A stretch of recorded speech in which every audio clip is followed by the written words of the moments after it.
আসি।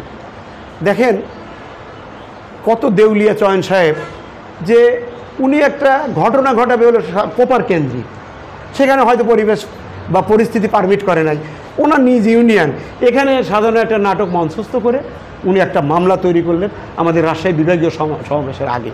আচ্ছা ভালো কথা, আমরা স্থানীয় নেতৃবৃন্দ তো এই কাজ করার কথা।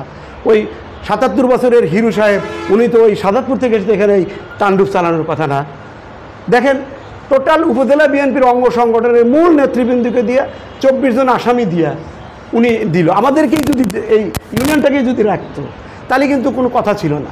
টোটাল ইউনিয়নকে কভার দিয়ে, টোটাল উপজেলাকে কভার দিয়ে 24 জন আসামি দিয়েছিল নির্ধার নামীয়, তার মধ্যে 53 জন, এখন আরও অনেকের মধ্যে 53 জন আসামি হাজত কাস্টডি হয়ে আসছে।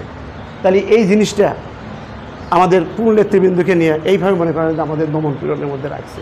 এখানে আমার এলাকার মিনিমাম 7-8 জন ছিল চয়ন ইকুয়াল টু পাওয়ার, যে কোনো কিছু চয়ন ভাই। একটা দেখেন আমার ইউনিয়ন আওয়ামী লীগের সাবেক সভাপতি, উনি মুক্তিযোদ্ধা ছিলেন, ওনার জানাজায় ওনার জানাজায় মনে করেন যে গার্ড অফ অনার দেওয়া হলো, এসিল্যান্ড এসে পুলিশ স্কট এসে, ওনার ওখানে চয়ন সাহেব আসলেন না।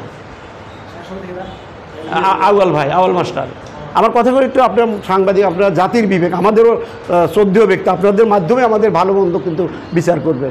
উনি আসলেন না। চর্ণবিপুর তার নিজ গ্রামের সম্মানিত 3 জন লোক মারা গেলেন, উনি আসলেন না। উনি একদিন প্রখর রোদ জহরের নামাজ পড়ে জানাজা, সেটা হলো আপনারা জানেন নাম করা ক্যাডার মান্নান, তার মা মারা গেল, উনি ঢাকা থেকে তার জানাজায় আসলেন। এবং এমন রোদ ছিল, মাঠের মধ্যে জানাজা হচ্ছে, এমন রোদ ছিল পায়ের আঙুল পুড়ে যাচ্ছে, উনি দীর্ঘক্ষণ বক্তব্য দিল, এমন আবেগময়ী বক্তব্য যে আমার বোন ছিল, আজ আমি বোন হারাচ্ছি, কান্নাকাটি করলেন উনি। এইভাবে যদি একটা ক্যাডারকে আনুষ্ঠানিকভাবে স্বীকৃতি দেয়, আর এইভাবে যদি একজন মুক্তিযোদ্ধাকে মনে করে যে ডিজনার করে, তাহলে আমরা কোন অবস্থায় ছিলাম আপনারা বিবেচনা করে দেখেন। সম্প্রতি যে ঘটনা ঘটছে এ বিষয়ে যদি কথা বলে তখন আমি বলবো, এটা আমার বিষয় না, আমার সাবজেক্ট না। আমি কোনো অভিযোগ করার জন্য, আমার নিজের স্কিন সেভ করার জন্য না, আমি ডাকছি আপনাদের। আমরা নিতান্তই আপনারা কাছের লোক, সবাইকেই আমি চিনি, সবাই আমাকে চেনেন, এবং সবার সাথে পার্সোনাল রিলেশন চিন্তা হচ্ছে, সবার সাথেই আমার ব্যক্তি রিলেশন আছে, কোনো না কোনোভাবে আন্তরিক রিলেশন। আসবো আমি কিন্তু ত্রিফলতারা মিটিং করবো রাত, কিন্তু চয়ন সাহেবের আপন চাচা নজরুল ইসলাম সাহেব, সাবেক ফুল সচিব, উনার সাথে আমার খুব গুড রিলেশন। উনি আমাকে ফোন দিল, জব্বার আমার বাড়ির থেকে ফার্নিচারটা সরা নিতে যায়, রাইতে পোড়া দিবে, ডাকাতি হবে, অ্যাটাক করবে, হ্যাঁ। তো আমি এই বাড়িটা তো আমাদেরও অংশীদারিত্ব আছে, আমার গ্রামের বাড়ি।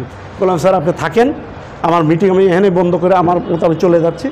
আমি আমার নেতৃবৃন্দকে খবর দিলাম, দিয়া কলেজের প্রিন্সিপালের রুমে গ্রামের লোকজনকে নিয়ে বসলাম, বসে আমার দিক নির্দেশনা দিলাম যে এই চন্দ্রপুরে প্রত্যেকটা মানুষ নিরাপদ, কোনো একটা মানুষ নিরাপত্তার বাইরে না।